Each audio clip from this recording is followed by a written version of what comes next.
Jangan lupa like, subscribe, dan share ya. Bismillahirrahmanirrahim. Orang kalau niat sholat dari pertama ria, batal sholatnya. Dari awal dia sebenarnya nggak mau sholat, tapi karena ada calon mertua langsung Allahu Akbar, nggak sah sholat. Karena dia memang sholat dari awal bukan lillahi ta'ala. Yang kedua, ada orang yang sholat lillahi ta'ala, dia memang mau sholat, tapi di tengah jalan mertuanya masuk. Allahu Akbar yang awalnya tadi baca alam nasroh ganti langsung alif lam mim. Dia riaknya ini bukan dari awal, tapi datang di tengah. Kalau dia membiarkan riaknya itu tidak melawannya, maka sholatnya pun hilang pahalanya. Tapi kalau dia melawan riaknya, enggak, ya Allah jangan sampai aku riak, ya Allah jangan sampai, terus dia berusaha, maka insya Allah dia akan tetap dapat pahala seperti itu. Agar kita bisa selamat dari riak ini, berusahalah untuk memiliki amalan yang tidak diketahui orang. Rasul sallallahu alaihi wasallam menganjurkan kepada kita agar seorang hamba, man istata'a minkum an yakuna lahu khib'un min amalin salih falyaf'al. Barang siapa yang bisa memiliki khib', amal soleh yang disembunyikan, falyaf'al, hendaklah dia melakukan. Hadis ini sahih. Kita kalau bisa punya sholat yang nggak ada orang tahu, istri kita pun nggak tahu. Kita punya sedekah, kita bantuin orang, jangan ada orang yang tahu. Dan sekarang alhamdulillah untuk bantu orang itu lebih mudah tanpa orang tahu. Kita ingin tinggal transfer, umpamanya nggak ada tuh orang tahu. Kita berbuat baik sama fulan, sama Allah nggak ada yang tahu. Dan itu dilakukan oleh para sahabat Nabi Muhammad SAW. Ibnu Mas'ud menganjurkan agar seorang kalau bisa, sebagaimana dia menyembunyikan dosanya, dia ingin orang lain tidak ada yang tahu dengan dosa dia, seperti itu pula dengan amal kebajikan dia. Nggak ada orang yang bisa tahu. Kita nggak suka orang lain tahu sama dosa kita, nggak suka. Bahkan tatkala kita berbuat dosa, kita berusaha untuk menutup pintu semuanya. Maka berusaha agar kita punya amal ibadah yang orang lain tidak tahu. Para salafus soleh, mereka memiliki amalan-amalan tersembunyi. Kata Ibn Mubarak, dia mengatakan Imam Malik, kata Ibn Mubarak tentang Imam Malik itu jadi terkenal seperti itu bukan karena banyak sholat atau banyak apa, karena ada amalan yang dia sembunyikan. Dan Imam Ahmad bin Hanbal menyebuti Abdullah bin Mubarak ini bisa begitu tinggi derajatnya di mata manusia, ilmunya bermanfaat karena dia punya amalan yang tersembunyi, yang nggak ada orang tahu, yang dia amalkan itu. Kita kalau punya amalan tersembunyi, setan itu susah godain kita. Karena setan itu bisa menggoda kalau ada kesempatan. Ketika kita beramal terang-terangan, setan bisa tuh bisi-bisi. Oh, ente lihat tuh, masya Allah. Orang-orang pada seneng tuh, gara-gara ente tuh, insya Allah. Mulai kita tuh tumbuh ujub, tumbuh keinginan macam-macam. Dan orang yang bisa mempunyai amal tersembunyi ini adalah orang yang benar-benar mukmin. Orang munafik nggak bisa. Orang-orang yang kadzab, yang dusta nggak bisa. Karena dia bahkan susah beramal kalau nggak ada orang. Kita lihat Rasul SAW bagaimana mengatakan athqalus salati 'alal munafiqin salatul isya wa salatul fajr. Salat yang paling berat buat orang-orang munafik kapan? Salat isya dan salat subuh. Kenapa? Karena nggak ada yang ngeliat. Kita kalau salat asar, Assalamualaikum, Assalamualaikum, insyaallah. Kemana bang? Masjid, insyaallah. Salat nih kata dia, insyaallah. Tapi kalau salat subuh kagak ada orang. Kita mau salam-salam nih nggak ada. Ini nggak keluar. Kalau orang munafik. Maka Rasul SAW biasanya kalau selesai sholat subuh, beliau tanya, asyahidun fulan? Asyahidun fulan? Fulan hadir enggak? Enggak. Fulan hadir enggak? Enggak. Qala, Rasul SAW mengatakan, lau ya'lamuna ma fihima. Kalau mereka tahu tuh dengan pahalanya sholat berjamaah ke masjid tuh, Mereka akan datang walaupun merangkak jamaah. Maka kita harus punya ibadah tuh yang gak ada orang lain tahu. Kemudian kenapa dianjurkan sholat sunnah kok di rumah, tidak di masjid? Soalnya kalau di masjid banyak orang. Dan kita bisa sholat sunnah. Semua pada sholat sunnah. Allahu Akbar, Masya Allah. Tapi coba di rumah, udah nyampe rumah tuh, buktikan kalau benar kau memang mau sholat. Nggak ada yang ngelihat. Apalagi godaannya di rumah lebih banyak. Kadang-kala kita nih sholat sunnah di rumah, istri kita ya ente ya Hanu tadi ya ente. Anak tahu sama ente. Istri tahu sama kita nih nggak benar umpamanya. Tapi kalau di luar kan orang lain nggak tahu. Tapi istri kita kalau kita pura-pura nih sholat sunnahnya, ente biasanya nggak kayak gitu kata dia. Nah, tapi maka kita berat, kita berusaha. Jadi bapak-bapak tetap berusaha kalau sholat sunnah itu di mana? Di rumah. Karena setan susah godain. Ada orang yang pura-pura di masjid nggak sholat sunnah, supaya dikira sholat sunnah itu kan ngomongnya sholat sunnah kan sunnahnya di rumah gitu kan. Padahal di rumah nggak sholat dia. Sampai rumahnya si istrinya pikir, oh mungkin suamiku sudah sholat sunnah di mana?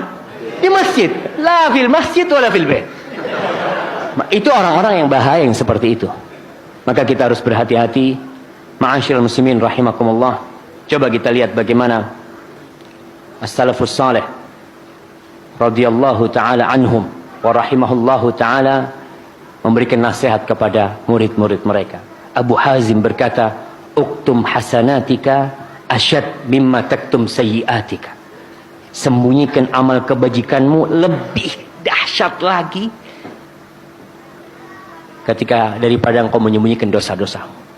Kita nih kalau ngaji ya, kita sebagian salaf itu kalau lagi ngaji kemudian ada orang dia taruh. Kalau kita malah dikeras-kerasin nggak ngaji. Oh, ya dakwah supaya dia ikut ngaji sama kita, gitu kan. Hati-hati, karena hati kita lemah jamaah. Al Harith Al Muhasibi mengatakan, as-sadiq huwa alladhi la yubali law kharaja kullu qadrin lahu fi qulubil khalq min ajli salahi qalbih. Orang yang shadiq, yang benar keimanan dia itu, dia tidak perhatian. Andai kata kedudukan dia itu turun dari hati manusia, nggak ada masalah. Yang penting hati dia benar untuk Allah subhanahu wa ta'ala. Dan dia mengatakan, Bishr bin Harith mengatakan, la a'lamu rajulan ahab an yu'raf illa dhahaba dinuhu waftudih. Aku tidak pernah tahu orang yang cinta dengan popularitas, yang cinta dengan pujian, kecuali agamanya akan pergi dan dia akan dibongkar aibnya oleh Allah subhanahu wa ta'ala. Nah, karena orang itu menjual nama Allah. Dia ini kalau lagi sama orang pura-pura baik, tapi di balik itu ternyata dia tidak baik. Ma'asyiral muslimin rahimakumullah, Ali bin Husain ibn Ali Zainal Abidin rahimahullahu taala, cucunya Rasul sallallahu alaihi wasallam ya. Bagaimana dia itu punya amalan yang orang lain nggak tahu. Dia bersedekah jamaah ke rumah-rumahnya janda-janda di kota Madinah tuh, malam hari dia ganti kostum. Dia ganti kostumnya. Dia datang ke rumah-rumah. Kasih itu orang, dia pergi, kasih. Nggak ada yang tahu. Sampai mati baru tahu orang-orang. Ketika orang-orang mati, mereka baru tahu, oh ternyata selama ini yang ngasih siapa? Fulan. Karena buktinya udah nggak ngasih lagi. Sehingga Allah menjaga dia supaya ikhlas sampai dia mati. Abdullah bin Mubarak juga, ketika dalam satu peperangan melawan orang-orang Romawi, keluarlah satu orang Romawi yang mengajak perang tanding. Maju satu orang Islam, mati. Yang kedua, mati. Yang ketiga, mati. Yang keempat, kelima, keenam, mati semuanya. Akhirnya umat Islam agak keder lah, grogi menghadapi seperti itu. Lalu Abdullah bin Mubarak berpesan kepada sahabatnya, yang ngomong, syuf, kata dia, kalau aku mati, kau lakukan ini, dan itu. Abdullah bin Mubarak maju dengan surban yang ditutupkan ke wajahnya. Nggak ada yang tahu, cuma matanya yang kelihatan. Dia maju ke depan. Subhanallah. Sedikit, mungkin berapa detik, berapa menit, bisa mati tuh orang kafir. Satu mati. Sama, 6 mati. Ditantang lagi nggak ada yang maju. Lalu Abdullah bin Mubarak masuk ke dalam dan berhenti di sebelahnya temannya tadi. Kalau kau menceritakan hal ini selama aku hidup, maka aku akan melakukan ini. Diancam oleh Abdullah bin Mubarak. Maka dia tidak pernah bercerita kecuali setelah meninggalnya Abdullah bin Mubarak. Karena apa? Karena jaga hati, jemaah. Kita ini, ya Allah, amalan yang tersembunyi aja ada keinginan orang lain tahu. Ada tuh nafsu untuk itu ada. Bagaimana dengan amalan yang terang-terangan? Maka Abdullah bin Mubarak ajak menjaga hatinya, apalagi kita.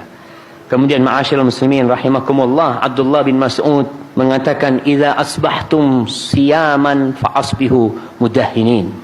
Kalau kalian paginya puasa, maka cobalah kalian ini pakai minyak rambutnya.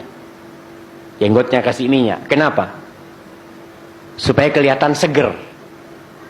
Supaya nggak kelihatan kalau kita puasa. Kadang-kala kita nih diajak main bola, main bola. Oh, ana lagi puasa. Insyaallah.